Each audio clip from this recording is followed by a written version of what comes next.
Hi, I'm Chris Bryce with Superservice.com. Here's how to buy a wireless broadband router.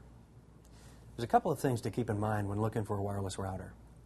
The biggest of those is if it has the modem built into it or not. If you're looking for a wireless broadband router that has the modem built in and you're using DSL, this is something that will normally work fine and will allow you to eliminate all the extra boxes. So instead of having a DSL modem that's hooked to your router that then sends out the signal, you would have an all-in-one box that has the DSL modem built into the wireless router. Most of the DSL companies out there will allow you to do this, and they're very easy to set up. On the other hand, if you have cable internet service, there are wireless broadband routers out there that have the cable modem built into them, but most of the cable internet providers out there will not allow you to use your own cable modem equipment if it's got the wireless router built into it. You may have to purchase this directly from the cable internet provider.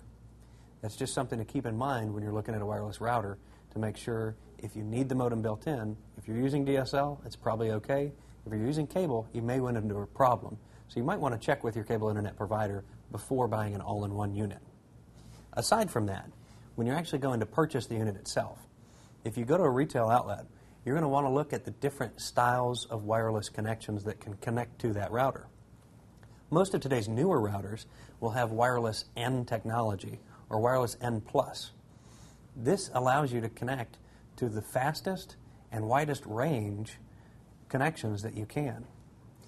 This means that if you're in a home or office and you have the wireless N router set up, that you can access that router from up to 1,000, sometimes 2,000 feet away. Whether there's obstructions in the way or not, it's not going to matter. You're still going to get that good connection. The beauty of the wireless N routers is that they're also backwards compatible. So they'll usually accept a wireless B or wireless G connection to that router without any problem. So if you've got the newest and latest and greatest laptop card or desktop card for wireless internet, you'll be able to access that wireless N router. But even if you've got a couple of years old machine, that one will still connect to the router without a problem.